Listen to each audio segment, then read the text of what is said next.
look in the mirror, man, you're so dirty. Yeah, you look so dirty. You were never worthy. Lately, it's you. Welcome to the Jeremy Hill Show. If you're easily triggered, leave now because this is not the show for you.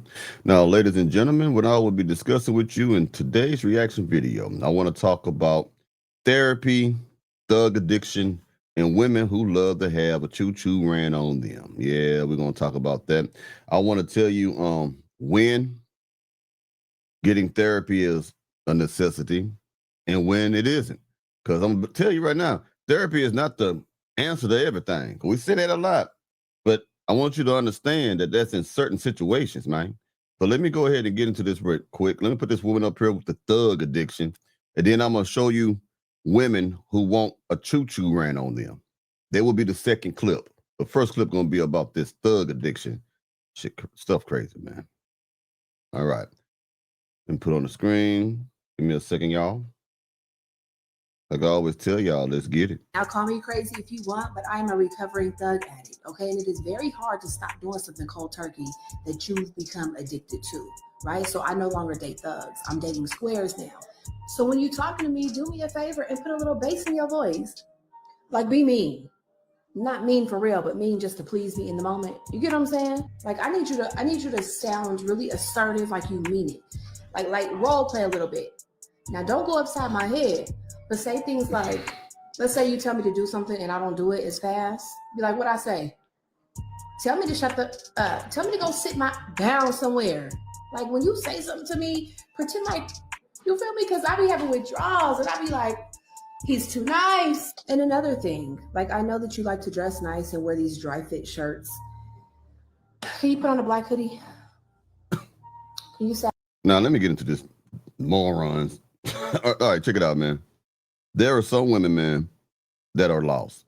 And I need y'all to accept that because a lot of you cannot accept that there are people that are lost who are not going to change and that there are people who are rotten, okay? There are only a few people that can change the direction that they're going in life. Only a few, okay?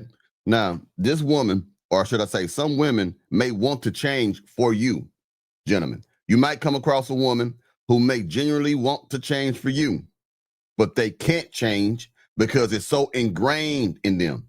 Dysfunction is so ingrained in them. Being in the streets is so ingrained in them that the temptation to go back is too strong for them to resist.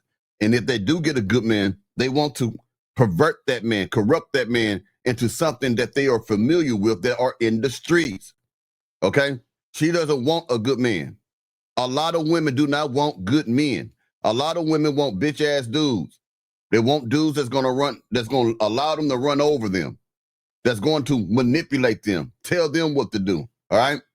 Or they want that man to be so violent, so dangerous, that they could possibly go to jail after an argument with her, but she'll bail you back out. Now, when it comes to therapy, man, listen very well.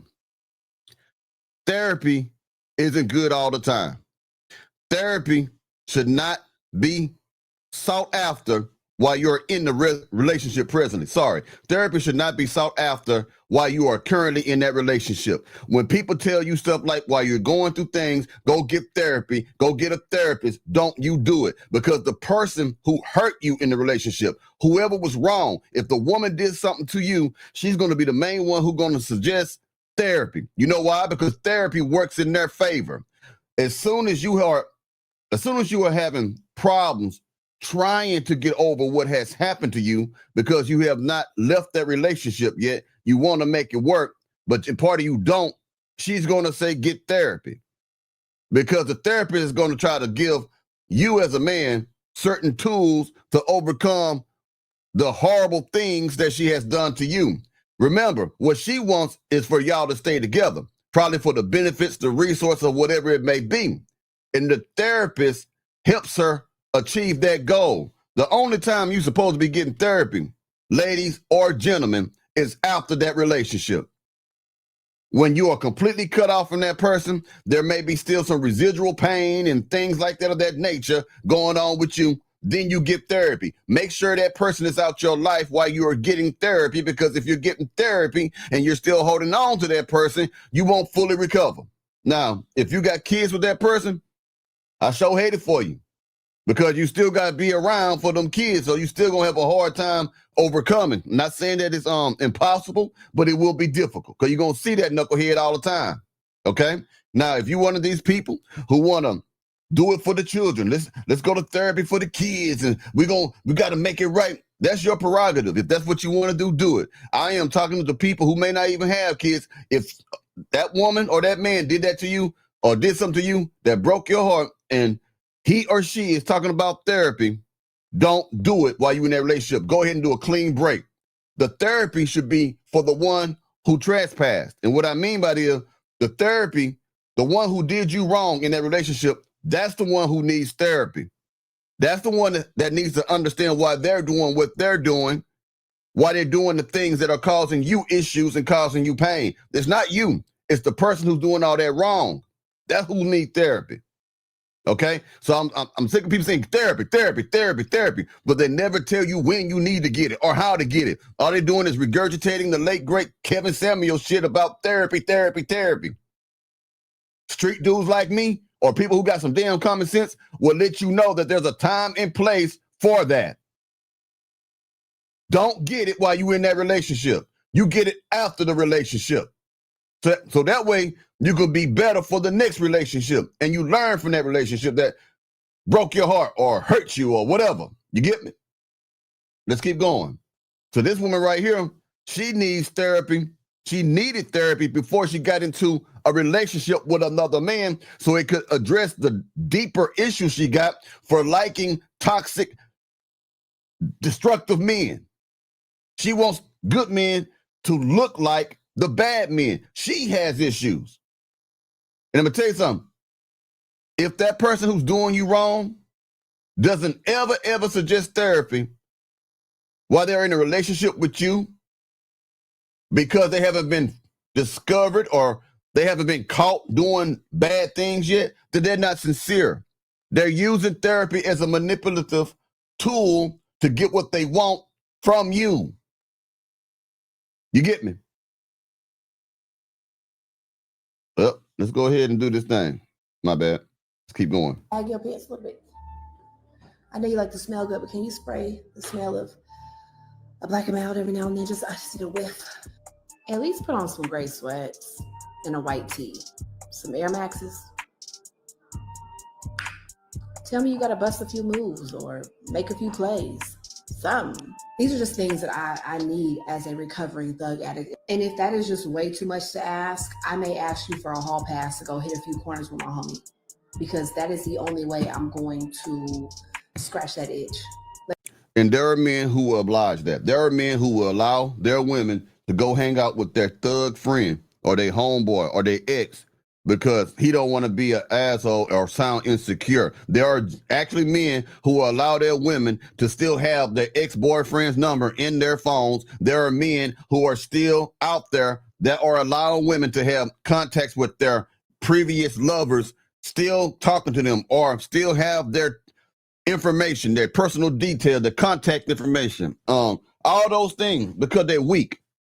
And if you're listening to me, that's beta. That's not alpha. And if you're listening to me, get out that beta shit and get at this alpha teaching that I'm giving you and cut broads off who are not benefiting you. Don't keep yourself in a situation where you're always insecure, always worried that the broad is going to do something. If the woman is serious about you, why is she still monkey branching or hanging on to other men? Now, monkey branching is simply this. Like when you monkey branch from branch to branch, that means you got your hand on one branch and you going for another branch. Sometime in a particular moment of time, you will have your hands on both of them until you release the other one and put both your hands on one branch. When a woman have contact with her exes and people she done smashed before, that's monkey branching too, because she's hanging on to those men, and while hanging on to you, she's hanging on to them old experiences while hanging on to you, the new experience. Don't ever settle for that. Have more self-respect for that. And if the bitch get mad because you say you don't want that, you kick that woman out your life. Let her go someplace else with that BS. See, women are not mature. They're little tall kids. Women don't understand no longer that in order for you to be in a relationship, a positive, productive relationship with a man, you must have maturity, and with maturity comes responsibility. So when you get into a relationship, you are responsible for your partner's state of mind and their feelings at all times. Now, of course, that person has to do it for his or herself, okay? But when I say that that other person is responsible, that means that other person is not making any decisions that will cause any misery to that man. You have to be responsible. If you get a damn car, you got to be responsible for what it takes to make it function, for what it takes to make it work. Change the oil, get the gas, make sure your brake fluid is good. Same thing with a damn relationship. It's like a car. You got to do the things that's necessary to make it work. And gentlemen, if you are dealing with women who are nonchalant about it, who don't give a damn about it, that ain't your woman. That's somebody else's woman. That's everybody's woman. You understand me, Jack? Let me just call one of my homies and take a ride with him, hit a few corners, make a few plays, and then I'll be back and I'm all yours. No? And one last thing, can you turn your music up when you play it? Turn it up, turn the bass up. If not, we're going to get at least 412s, okay? Because I can't do these stock speakers anymore. I know some Migos who got a shop. I can call them up. They'll hook you up with 412s, 215s, whatever you want. Another subwoofer, a new amp, something. But the stock speakers, we got to get those out of there. We got to get them out. So I say all that to say, as a recovering thug addict, if I ask you to do any of the things that you have heard in this video, please do it, brother. Please help me. Help me scratch this itch. Going cold turkey when you have been addicted to anything can be very hard. So please cut me a break. Stop enunciating all your words so perfectly. Just need you to look a little rough, a little rugged, like you've been trapping all day or something, like you've been busting a few moves. Now, I want you to understand, when she said that itch that needs to be scratched, I want you to understand, gentlemen, the only thing that can scratch that itch is the thing that the itch is craving. It's like if you are a crackhead and you jonesing, you need a crack, you need to hit something. You need a crack. You need a rock real bad, all right? If you smoke some weed, that's not gonna help it. If you drink some liquor, it ain't gonna help it. You still gonna have that desire for that one particular thing. So only thing that's gonna help that desire is the fact that you smoke the rock because you're a crackhead. That's what you need. Nothing else. A Newport ain't gonna satisfy that desire. So I want you to understand, when you're dealing with thug loving broads, man, the only thing that can satisfy them is a thug, is a Pookie, is a Ray Ray, is a Nook Nook. Don't ever be deceived. So like I told you in many videos before, maybe I need to get back to talking about this shit. If you get a woman and you see her ex-boyfriends, and I'm gonna tell you, you need to look at all three. Her last three. 2 is good, 1 is cool, but 3 is the best way. If you are a 180 in character, when it compares to all of these other men that she slept with, then you are either a placeholder or a rebound or an experiment. You are not her man. The type of man that she wants is the man that was like the last 3 that was in her previous relationships. Experiment means she want to see if she can be a good girl. She want to see if she can live the other life that other women are living instead of being a thuggish ass broad, always chasing toxic men. That's what that means that's what I mean when I say you an experiment. Rebounds is after she got a relationship with somebody. Placeholder, you just taking up time until she find the type of man she want. Okay? I hope I'm not speaking too loud in y'all speakers because I didn't realize how close I am to this microphone. But I want y'all to learn something today, man. I'm giving you the game, y'all. I'm giving you the game, cuz I'm for real. Go to the bank, pull out a wad. When you come home, throw that wad on the dresser, along with a lighter and possibly some other things that a thug would have in his pocket. You're gonna have to get your acting skills on. Put some basil in a baggie. I beg of thee. Tie the thing up. Throw it on the dresser. Let me see it, please. Thank you. That whole stupid motherfucker, man. Let me I know some of y'all, sometimes I cuss, sometimes I don't, man, but it is what it is, man. Feel how you want to feel about a player. You understand me, pimp? All right, let me put this woman who loved to get choo-choos ran on her. A good old choo-choo. How many of y'all have done choo-choo? Let me shut up, man.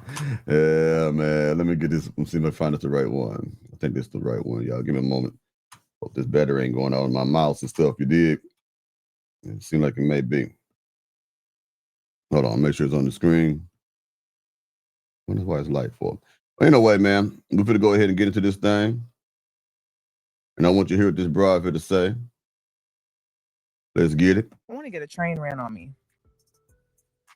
Like single file, second tile, everybody lined up. I ain't gonna lie. 1, 2, 3. No, just a joke at home, kids. Just a joke at home. Just a joke. Is kids watching this? No. Okay. If they are, get off the fuck off. So this train, right? So is it the rush? Is it like a rush thing for you? I think it's just everybody waiting their turn. Waiting? So okay, cool. But I will say though, that's a lot of women's fantasy. A lot of women just won't say that shit. But every time I bring it up, it's like, oh, I don't want to be in a room with another man, or I don't want to. And I'm like, okay, so whoever is down, comment below, because I'm trying to get this shit rolling. So okay. So would you tweet that just to see what kind of comments? I never tweeted it. I don't. Oh, you never tweeted it? Oh. Actually, I don't want to say never because I might have tweeted some shit like that. Yeah. But then it's just like random people from like Nebraska or something, just like a random. Yeah. And it's like, it's protocol you got to follow, What's the wildest you ever posted though on social media? I don't really feel like I've ever posted anything wild for real. Okay. No wilder than the shit you just said. I'm going to tell you something. Women like that, porn stars or whatever they are, there are women who live them lifestyles who are not adult entertainers, who actually have done those things. I've known some of them. I don't want to get into my past, but I know about them. And I'm going to tell you something, Jack. Those women will never change. They only reduce the amount of dicks that come into them at one time. They still keep that whorish thing about them. If they say, hey, I did trains when I was in school and stuff like that, then when they come out of school like that, they still sleep with many different men, or they still cheating on the man that they got. They may not be getting 10 dingalings put up in them anymore like they used to at one time. They only reduce the amount of the freaky thing they do in a particular freaky setting, but they still are freaks. That person needs therapy. But some people won't ever change. I'm telling you that, Jack. Y'all better stop drinking that damn Kool-Aid thinking everybody can change. Y'all fool for that. Y'all some fool for that if you think so. In my personal opinion, my humble opinion, I believe a religious experience can change a person. But even still, after the religious experience, it's still on them to maintain that new conversion of life. You did. Well, anyway, I'll talk to you later. You take it easy now, yeah?